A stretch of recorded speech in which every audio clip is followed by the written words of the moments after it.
Ayan mga boss, nag-comment niya dun sa in-upload kong video na isang helicopter ang nagbababa ng mga mali-malita na tinatransfer doon sa SUV para ihatid doon sa paroroonan kung sino mga Poncio Pilato. Tinatanong niya sinasabi niya dyan na sundan ko daw para alamin kung saan ihatid. Boss, makinig ka dito. Ito yon ang sagot sa tanong mo. Driver ako ni Boss Saldi.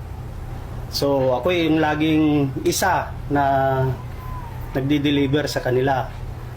Siguro 3 beses sa isang linggo dinadala namin yung mali-malitang pira doon sa bahay ni former Speaker Martin Romualdez.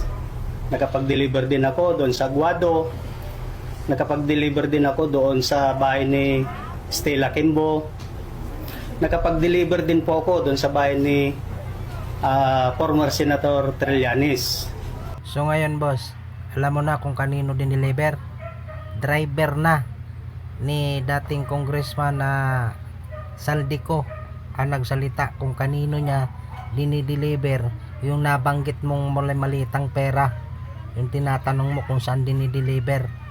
Ayan na, linaw ng sabi ng driver ng ni Saldico.